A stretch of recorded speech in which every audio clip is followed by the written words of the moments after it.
Setelah proklamasi situasi Indonesia genting 6 September 1945, berbagai pemancar radio sekutu menyiarkan bahwa Laksamana Lodge Louis Mountbatten, Panglima Tentara Sekutu untuk Komando Asia Tenggara, Southeast Asia Command (SEAC), yang bermarkas di Singapura, membantah perihal pembentukan Negara Republik Indonesia serta memerintahkan kepada Panglima Tentara Jepang di Indonesia untuk membubarkan Republik Indonesia dan menangkap pemimpin-pemimpinnya untuk diserahkan kepada sekutu. Tanggal 8 September 1945, 7 ofisir elit mission mendarat dengan parasut di lapangan terbang Kemayoran, Jakarta, bertugas persiapan pendaratan tentara pendudukan sekutu di Indonesia. Tanggal 15 September 1945, di Pelabuhan Tanjung Priuk, Jakarta, sebuah armada kecil sekutu terdiri atas kapal penjelajah Inggris Cumberland, kapal penjelajah Belanda Tromp. Dalam rombongan ini antara lain Laksamana kelas 3 W.R. Petersen. Ia disertai ofisir-ofisir Belanda, Jenderal Van Straten, Kolonel Abdul Qadir, dan Dr. H. van der Plas yang menjadi wakil dari Dr. H. van Mook, kepala dari Netherlands in the Civil Administration (NICA). Penelusuran tim Rutherford menemukan pada tanggal 24 Agustus 1945 antara pemerintah Kerajaan Inggris dan Kerajaan Belanda tercapai suatu persetujuan dengan nama Civil Affairs Agreement, di mana telah disetujui bahwa Panglima Tentara Pendudukan Inggris di Indonesia akan memegang kekuasaan atas nama pemerintah Belanda. Dalam pemerintahan sipil, pelaksanaannya akan diselenggarakan oleh pegawai NICA di bawah tanggung jawab Komandan Inggris. Kekuasaan akan dikembalikan kepada Kerajaan Belanda kelak di kemudian hari dan mempengaruhi situasi sosial politik kota-kota penting di Indonesia. Bersama tim Rutherford di kantor Depo Arsip Kota Cirebon, pemerhati arsip sejarah Mustaqim menuturkan, dari kalangan rakyat juga Cirebon juga berperan besar, di mana masyarakat Cirebon ini sudah ada jalinan dengan kelompoknya Sultan Syahrir yang berhauluan sosialis gitu. Di mana di Cirebon ini Sultan Syahrir ini banyak mengkader tokoh-tokoh sosialis seperti berhauluan sosialis seperti Dr. Sudarsono, Saleh Basara, terus juga ada namanya Sugra, dan masih banyak lagi gitu. Tuh. Pergulatan Indonesia menanggulangi rongrongan tentara kerajaan Inggris di Indonesia beserta NICA, berkedok tentara pendudukan sekutu untuk Indonesia, khususnya wilayah Jawa Barat, berlangsung mulai 30 September 1945. Sehari sebelumnya, 29 September 1945, di Pelabuhan Tanjung Priok, Jakarta, mendarat tentara pendudukan sekutu untuk Indonesia di bawah pimpinan Panglima Tentara Sekutu untuk Indonesia, Letnan Jenderal Sir Philip Christison. Turut di dalamnya beberapa unsur pimpinan dari Belanda, beserta satu kombi pasukan Koninklijke Nederlands Indisch Leger atau KNIL. Akhirnya, pemerintah Indonesia di bawah pimpinan Soekarno membentuk tentara kebangsaan berdasarkan maklumat pemerintah tertanggal 5 Oktober 1945. Sehari kemudian, Supriyadi diangkat menjadi Menteri Keamanan Rakyat. Melalui berbagai literatur sejarah, tim Rutherford mencatat 14 November 1945, Syahrir menjadi Perdana Menteri pertama dan Inggris mengajak berunding. Tanggal 23 November 1945, Kabinet Syahrir menjawab dengan maklumat, Indonesia tak sudi berunding selama Belanda berpendirian masih berdaulat di Indonesia. 4 bulan kemudian, Jakarta, 10 Februari 1946, pihak Indonesia yang diwakilkan oleh Sultan Syahrir berhasil mencapai titik perundingan dengan diakuinya kedaulatan Republik Indonesia secara de facto terdiri dari Jawa dan Sumatera oleh Belanda dengan wakilnya Dr. H. van Mook disertai penengah dari Inggris Ackland, Kerr, and Lodge Killer. Namun, perundingan ini mengalami permasalahan di tingkat pejabat elit Belanda di Den Haag. Pejabat di Den Haag cenderung mengabaikan hasil perundingan yang diadakan di Jakarta. Sebuah kawasan wisata hutan lindung yang indah yang terletak di tengah negeri Belanda, Hoogvelde, tanggal 14 sampai 16 April 1946.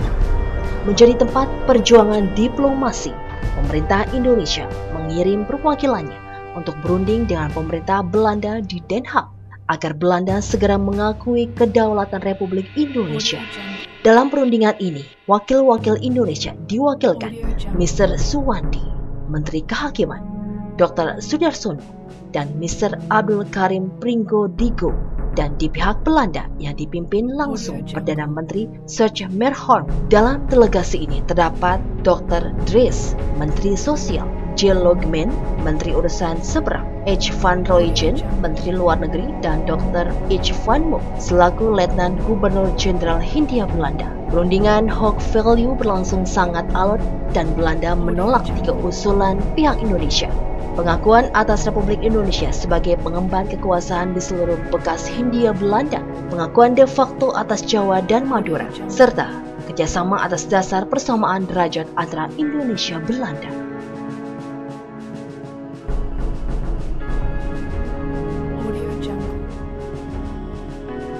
Penelusuran tim radar foil pun sampai pada sebuah villa bergaya kolonial yang masih berdiri kokoh di atas lahan 2,4 hektar. Bangunan bercat putih dan hijau lumut seluas 800 meter persegi itu seolah ingin merengkuh keindahan kaki Gunung Ciremai di Kuningan, Jawa Barat. Di bekas hotel resort itulah, di kawasan Linggarjati dan Permai, 68 tahun lalu digelar perundingan bersejarah antara Indonesia dan Belanda.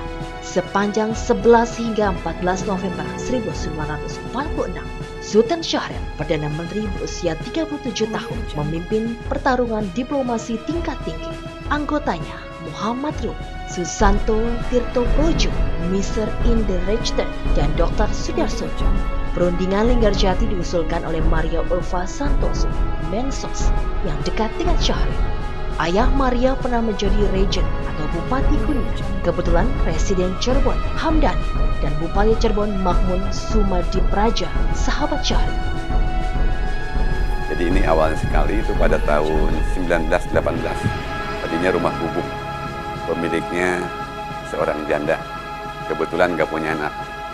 Setelah itu datang seorang bangsa Belanda dari Sindang Laut yang mempunyai pabrik gula tersana. Di mana setelah mereka datang kemari, itu menikah dengan Ibu Jas Hitam. Setelahnya menikah, rumahnya dibangun dengan bangunan semi permanen pada tahun 1921.